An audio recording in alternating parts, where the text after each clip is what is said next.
నమస్తే. Telangana times news 24కు స్వాగతం. ఈరోజు సంగారెడ్డి జిల్లా వ్యాప్తంగా ముఖ్యమైన వార్తలు తీసుకున్నట్టయితే పటాన్చెరు నియోజకవర్గంలోని ఒక వార్తను చూద్దామండి. ముఖ్యమైన వార్త, ప్రజాప్రతిభ దినపత్రికలో పిట్టకొచ్చం కూతఘనం అనే ఒక శీర్షికతో ఒక వార్త ప్రచురితమైంది. అధికారుల్లో దడ పుట్టిస్తున్న ప్రజాప్రతిభ వరుస కథనాలు. ఈ విషయాన్ని ఒప్పుకోవాల్సిందేనండి. గతంలో ఒక 2-3 రోజుల క్రితం కూడా ఒక మంచి వార్త మనం దీనిపైన విశ్లేషణ చేసాము. దానిపైన స్పందించి చర్యలు కూడా తీసుకున్నారు. కొద్ది సమాజానికి దానివల్ల లాభాలు కూడా జరిగినాయి, మేలు జరిగింది. అయితే ఈ విషయానికి వస్తే, అధికారుల్లో దడ పుట్టిస్తున్న ప్రజాప్రతిభ వరుస కథనంలో పటాన్చెరు నీటిపారుదల సబ్ డివిజన్ కార్యాలయంపై ఏసీబీ దాడులు. రూపాయలు 1 లక్షతో పట్టుబడ్డ గుమ్మడిదల ఏఈ రవి. ఎన్ఓసికి రూపాయలు 10 లక్షల డిమాండ్. ఎన్ఓసికి 10 లక్షల రూపాయలు డిమాండ్ అండి. ఆఫ్టర్ ఆల్ ఏఈ అంటే ఒక చిన్న స్థాయి ఉద్యోగి నో అబ్జెక్షన్కు 10 లక్షల రూపాయలు అంటే, సముద్రంలో చిన్న చేప, మీడియం సైజ్ చేప, దానికంటే పెద్ద చేప, దాని తర్వాత తిమింగళాలు ఇవన్నీ ఉంటాయి కదా, ఈ కోవలు తీసుకుంటే ఇది చాలా చిన్న చేప. ఈ చిన్న చేప 10 లక్షల రూపాయలు అడుగుతుందంట లంచం. ఏసీబీకి పట్టించిన బాధితుడు. 7 లక్షల్లో ఎవరి వాటా ఎంత? సంబంధిత అధికారి జంప్ అయిపోయాడంట ఆఫీస్లో నుండి. 30 నిమిషాల తర్వాత కార్యాలయానికి తిరిగి వచ్చిన కీలక అధికారి. ఎవరు ఆ కీలక అధికారి చూద్దామండి. ఆ కీలక అధికారి 30 నిమిషాలు ఎక్కడికి వెళ్ళినట్లు? ఇది ప్రశ్న. ఆ 30 నిమిషాల్లో ఆ కీలక అధికారి ఎక్కడికి పోయినట్టు? దోచుకున్న సొమ్ము దాచిపెట్టడానికి వెళ్ళాడా, లేదంటే కడుపు నొప్పితో ట్యాబ్లెట్ తీసుకోవడానికి వెళ్ళాడా, లేదంటే ఇంకేదైనా కారణం చెప్తున్నాడా చూద్దామండి. పటాన్చెరు పిట్ట కొంచెం కూతఘనం అంటే ఇదేనేమో. ప్రజా గొంతుకగా మారి నీటిపారుదల శాఖ అవినీతి భాగవతంపై వరుస కథనాలు రాస్తున్న ప్రజాప్రతిభ దినపత్రికకు ప్రజల నుంచి ప్రశంసలు అందుతున్నాయి. నిజంగా ఒప్పుకోవాల్సిన విషయమేనండి, ప్రశంసించదగిన విషయమే ఇది. ఏసీబీ నేరుగా 1 లక్ష రూపాయల లంచం తీసుకున్న గుమ్మడిదల ఏఈ రవిని రెడ్ హ్యాండెడ్గా పట్టుకున్నారు. ఏసీబీ అన్న శబ్దం విన్న ఆ కార్యాలయం అధికారి హఠాత్తుగా వెళ్ళిపోవడం అనుమానాలకు తావిస్తుంది. మనం ఇంతకుముందు అనుకున్నట్టుగానే కారణం ఏం చెప్తారో తెలియదు, కానీ హఠాత్తుగా వెళ్ళిపోవడం ఖచ్చితంగా అనుమానాలకు దారిస్తుందండి. రూపాయలు 1 లక్ష పట్టివేత. పటాన్చెరు నీటిపారుదల సబ్ డివిజన్ కార్యాలయంపై శుక్రవారం అవినీతి నిరోధక శాఖ అధికారులు మెరుపు దాడులు జరిపి గుమ్మడిదల ఏఈ రవికిషోర్ 1 లక్ష రూపాయల లంచం తీసుకుంటుండగా రెడ్ హ్యాండెడ్గా పట్టుకున్నారు. ఈ ఫిర్యాదులో గుమ్మడిదల గ్రామానికి చెందిన వ్యక్తి తన 4400 గజాల భూమికి ప్రహారీ నిర్మించుకున్నట్టు ఆయన తెలిపారు. కాగా ఆ స్థలం ముందు వృధా నీరు నిలుస్తుండడంతో ఆ స్థల యజమాని అక్కడ ఒక నాలా నిర్మించినట్లు తెలిపారు. కాగా అది చూసిన నీటిపారుదల శాఖ గుమ్మడిదల ఏఈ రవికిషోర్, ఇక్కడ నాలా నిర్మించాలంటే నీటిపారుదల శాఖ నుండి నిరభ్యంతర పత్రం తీసుకోవాలని, మీరు ఎన్ఓసి తీసుకోకుండా నాలా నిర్మించారు కనుక నాలాతో పాటు ఆ స్థలానికి ఉన్న ప్రహారీ గోడ సైతం తొలగిస్తానని హెచ్చరించినట్లు తెలిపారు. ఒకవేళ అధికారి తన విధులు తనకి ఏదైతే పరిధి కేటాయించారో ఆ పరిధిలో చట్టానికి విరుద్ధంగా నియమ నిబంధనలకు లోబడకుండా అతిక్రమించి ఏదైనా పని చేస్తే గుర్తించాలి. నిజంగా అది తన విధి. ఆ గుర్తించిన దాంట్లో ఎక్కడైతే నియమాలు నిబంధనలను అతిక్రమించి కడుతున్నారో దానికి సంబంధించి వాళ్లకు నోటీసులు ఇవ్వాలి. నోటీసులు ఇచ్చి దానిపైన చర్యలు తీసుకోవాలి. అంతేగాని అక్కడికి వెళ్ళి గుర్తించి మాటపూర్వకంగా మౌఖికంగా చెప్పి మీరు ఇక్కడ అతిక్రమించారు, ఈ నాలా పైన మీరు కట్టడానికి నో అబ్జెక్షన్ తీసుకోవాల్సి ఉంది, కానీ తీసుకోకుండా మీరు కట్టారు కాబట్టి దీంతో పాటు మీరు 4400 గజాలకు ఏదైతే కాంపౌండ్ వాళ్ళు కట్టారో అది కూడా కూల్చేస్తామని మౌఖికంగా ఆయన చెప్పడంతో ఆ యజమాని కొద్దిగా భయపడిపోయాడండి. అయ్యో ఏదైనా నష్టం జరుగుతుందేమో అని భయపడిపోయాడు. అయితే ఒకవేళ అధికారికి నచ్చితే తను చేసే పనులు ఏ రకంగా ఉంటాయో ఇది నిదర్శనం అండి. కేవలం ఆయన అతిక్రమించిన నాలాకు సంబంధించిందే కాదు, మిగతాదంతా కూలగొట్టేస్తాడంట. ఇది వ్యవహారం. కాగా ఆ స్థలం ముందు వృధా నీరు నిలుస్తున్నట్టు ఆ స్థల యజమాని తొలగిస్తారని హెచ్చరించినట్టు తెలిపారు. ఇందులో భాగంగా నిరభ్యంతర పత్రం కావాలంటే తనకు 10 లక్షల రూపాయల లంచం ఇవ్వాలని డిమాండ్ చేసినట్టు తెలిపారు. పిట్ట కొంచెం కూతఘనం అన్నట్టు కాదండి. ఈ పిట్ట కొంచెం కాదు, కూత కూడా ఘనం కాదు. పిట్ట చాలా పెద్దది, కూత కూడా చాలా పెద్దది. ఆ స్థాయి ఉద్యోగి 10 లక్షల రూపాయలు లంచం అడిగాడంటే ఈయన 10 లక్షలు అడిగితే వాళ్ళు ఎంత అడగాలండి? లేదంటే అందరు కలిపిన 10 లక్షలు అడిగాడా? ఇది వ్యవహారం.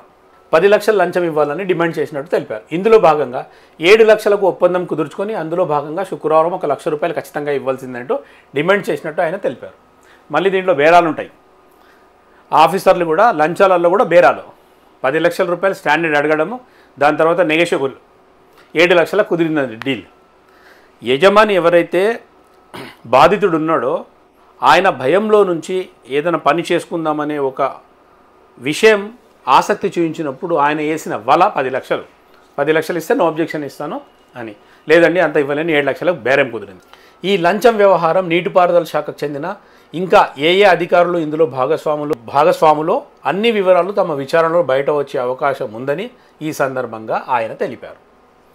ఈ 10 లక్షల్లో ఎవరి వాటా ఎంత, తలా పాపం తిలా పిడికెడు, ఎవరెవరికి ఎంత అనేది విచారణలో తేలుతుందని ఈ వార్త చెప్తుంది. ఇందులో వాటాదారులు ఎవరు అన్న గుసగుసలు వినిపిస్తున్నాయి. లంచం డిమాండ్ పాత్ర పైన పలు అనుమానాలు వ్యక్తమవుతున్నాయి. పై అధికారుల పాత్ర లేనిదే కేవలం గుమ్మడిదల ఏఈ ఇంత పెద్ద మొత్తం లంచం డిమాండ్ చేయడం సాధ్యమా?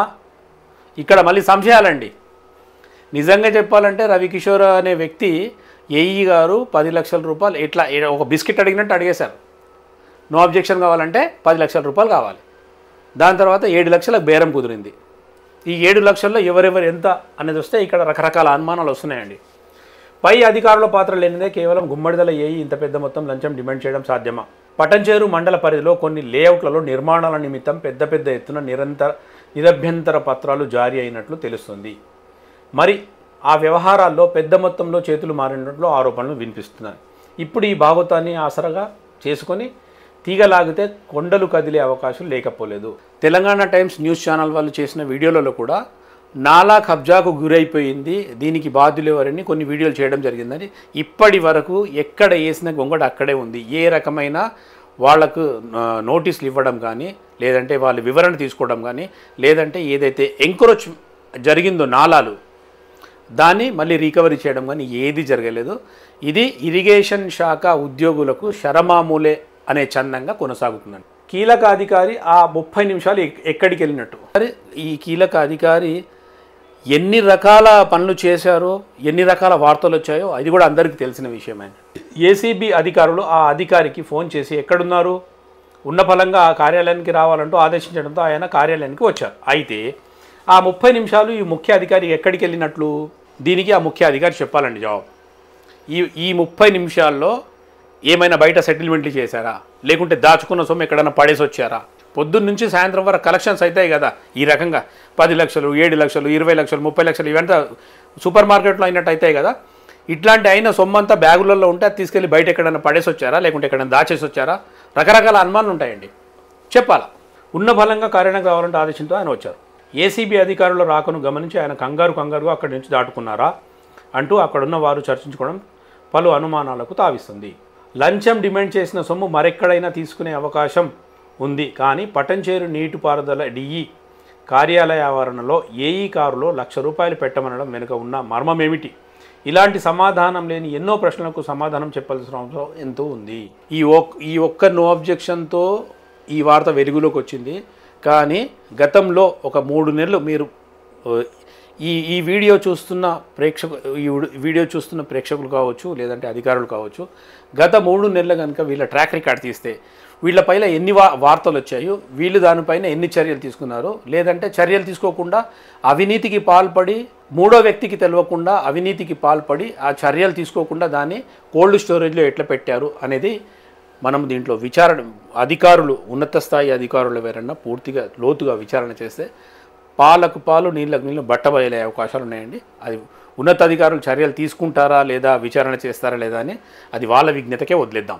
అయితే ఈ రకంగా పటంచేరు నీటిపారుదల శాఖకు సంబంధించిన వార్త పిట్ట కొంచెం కూతగనం అనే వార్త సంచలనంగా మారిందండి.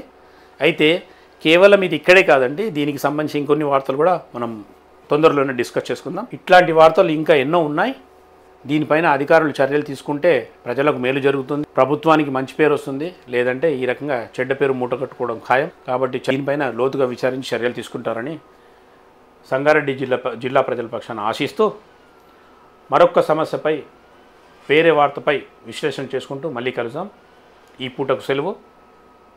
అతి తొందరలో వేరే విషయంపై మళ్ళీ కలుద్దాం. జై హింద్.